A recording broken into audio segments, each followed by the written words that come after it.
All right, so here with Chris Sorensen, Director of Retail at PRMG. What's up, brother? What's going on, Jimmy? Bro, you were passionate up there. Very. Your tears were almost coming down, and I want to start out with, maybe not as deep as that, but I don't return phone calls. I make them. Oh, bro, that was just like, what does that mean to you? What should that mean to our audience? Look, we have to give, we are under attack as an industry, loan originators. I'm a loan originator's best friend, all right? I've walked so many miles in your moccasins that I've got, it pains my heart to see people struggling in this business when they don't need to be. With just some twist and some nuances to what they do, they can make a huge difference in the aggregate. And so my message to people is, look, you're under attack by Homes.com, Realtor.com, Zillow, Redfin, etc. They want your commission check. Yeah. And so if you're not giving Nordstrom's type of customer service, that Disneyland experience, Walt Disney said people will spend money when and where they feel good. Are you making people feel good? Right. And I respectfully submit that if someone's having to call you to track you down to ask for an update, you're not making them feel good. They're not doing it because they're bored. They're doing it because maybe they got a call from their borrower. Maybe they're just anxious. Right. So be proactive in your communication. 100%. And if you do that, and you do that with everybody involved, you know, Todd Duncan talks about the circle, right? If you do it with everybody involved in the transaction, Right.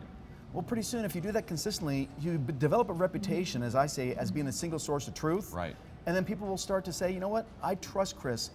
I'm not going to tell anybody, but I'm going to refer my mother to him. Right. Right. That's Absolutely. the magic of our business. And I mean, look, this is expected, I feel like. This shouldn't be something where it's optional.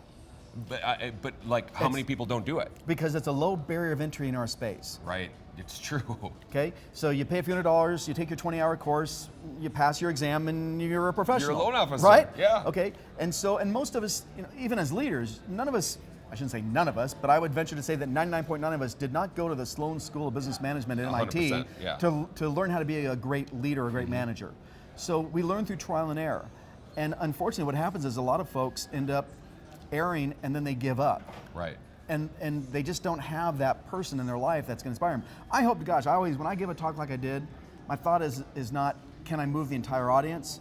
My thought is, like me, is somebody in this room sick and tired of being sick and tired, and can I get to that one individual? Right. So talk about how embarrassment and perceived failure can be turned into drive. Wow, you really did listen to what I had to say. Yeah. I was embarrassed of my position in life when I compared myself to my peers, my friends, my family. Yeah. I was failing by comparison, and I was embarrassed of that. And so that, you know, you have a choice. Yeah. You can accept it, or you can fight against it. I chose to fight against it, and I said, Right. I'll be damned if that's not going to define me. Right. And so, Jimmy, my thing was, I almost became an overachiever. I wanted titles because that was the dopamine for me. Yeah. Okay, so I had to be the president of my company. I had to be the mayor of my city. I had to be a published author. I had one of those things because I didn't want anybody to ever say, well, Chris dropped out of college and he failed, Right. you know, at the real estate business or Right. the loan business. That wasn't going to happen. Bro, that really resonated with me because I'm the same. Like you articulated in a way though that I don't think I ever actually have put to words, because it's like, is it pride? Is it ego? Probably. Maybe a little bit. Probably, but also, if it's channeled properly. Right. It leads you to, okay, I'm going to work 7 days a week, 12 and 14 hours a day, because why? I don't have any money. And I'm failing, and I need to do something. I'm sick and tired of being sick and tired. Let's break the mold and do something about it, and not just sit and wait for something to happen. My dad came into my room when I was 13, 14 years of age, and he walked in my room with unannounced, and he said, "Do you like the taste of shit?" And remember, I told you I was afraid of my dad, so I'm Right. like, yes, sir, no, sir? Yeah. Didn't know the answer. I said, no, sir, and he goes, until you have your FU money, you better learn to love it by the plateful. He said, so you're gonna have to go out there and you're gonna have to learn to eat shit sandwiches. Again, my dad had a colorful way of speaking. Eat shit sandwiches until you pay yourself enough, pay yourself first, right? Pay yourself enough that you have your FU money. Yeah. Now you have options. Right. 100%. And so when the first time, and I'm not sure if you're actually in our space or not, we just met, right? But I was a loan officer for 15 years. okay, then good, then you understand this. The first time you had enough money, enough reserves that you're able to fire that client, Yeah. that was pretty heady stuff, wasn't it? Bro, that's the best feeling. And business partner too. Right? Because Yeah. not everybody deserves to work with you. Bro, I fired a business partner. I specifically remember how good I felt. I got in the car, I drove away, and you couldn't wipe the smile off my face. I did it. And I did it. You didn't hate them. You just like, hey, you know what? You're not for me. I'm not for everybody. Yeah, I mean, you're causing me this much stress and agony. I have all these other people. Get out of my life. That's it. But when you make decisions based on anxiety and fear, you're making bad decisions. And that's why I always tell loan officers, act as if you're the CEO of a publicly traded Fortune 100 corporation, right? Act as if you've got $1 billion in your checking account. Right. Then what decisions are you going to make? Right, 100%. And They're different. They're different. So you're mentioning your dad, and just by the kind of like a side topic, my God, how important are dad? I'm a father myself. How important is your dad telling you the facts of life? Yes. I mean, that's the role of a dad. So to dig deeper on that, you had a life-changing conversation with your dad at 24 years old. Yes, I did. Talk about it. Is it okay to cuss again? It's okay. So what I just told the audience, and it's a story obviously that I've told often to people that want to hear it, is that I was playing at the business. I wasn't doing the hard work that it takes to succeed in this business. Yeah. This business being real estate at the time, sales. And so I was borrowing money for a couple months, only $500 at a pop, but borrowing money enough to kind of pay my share of the rent and just buy some top ramen. And I came to the house, like 3 in the afternoon. My dad was never home early.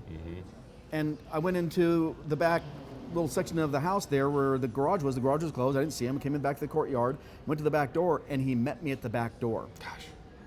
My mom, I could see past. My mom sat at the kitchen table. I feel the fear, man. It was scary. I feel it. And I'm sitting there, and he was up about this much on the threshold, and I'm still on the cement in the backyard, and he goes, I understand you've been borrowing money behind my back from your mother. I have goosebumps. Ugh. And I said, yes, sir. And he said, listen here, little son of a bitch. He goes, unless and until you're willing to work 12, 14-hour days, 7 days a week to build your career, he goes, you don't deserve jack shit. Now you get the hell out of my home. And I cried on the way home. But that conversation, he was not at the top of my Christmas card list at that particular moment. But the next morning I decided to try this thing called hard work. And I worked like a whirling dervish. All I said was, I don't care what a whirling dervish, whirling bird, I was just spinning around, just like this is all I can do, right? It's full of energy. Okay. And so my thing was, I don't care what all the experts tell me to do. You got to farm, you got to do this, you got to market, you got to do all these things. Right. Okay, that's all great if you have money and time. Yeah. I had neither. Yeah. So I had to pick up the damn phone, and I was reduced to being a telemarketer. But I created so much inertia through that week of cold calling activity that I ended up taking 5 listings in the next couple of weeks, had a couple of escrows going, and I never looked back. Yeah.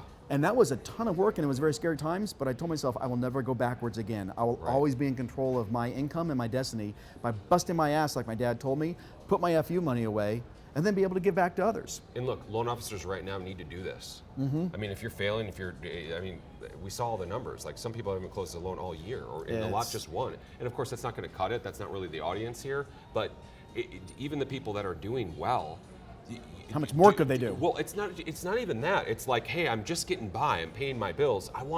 You need massive action to get to the FU money. Truthfully, and I mean, maybe that's not your goal, but it's financial freedom. So, not to interrupt you, but you got me excited. I hope they don't mind if we go a little bit longer. So here's the deal.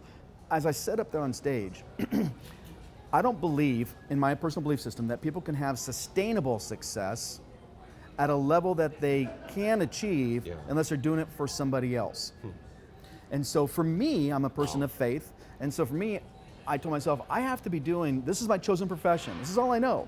So as long as I'm going to be working, I'm going to work for the Lord. Right. And so if I'm working for God, in the Purpose Driven Life book, that first chapter says you were created by God, for God, to serve God. And by serving your Creator, you're serving your fellow man, woman, and child. Or by serving your fellow man, woman, and child, you're serving your Creator. Sorry for speaking so fast. No, that's perfect. And so when you're getting up in the morning, you're saying, this is who I am, and this is what I do. I am providing for my loved ones as my duty, as my obligation, and I'm doing this for my Creator.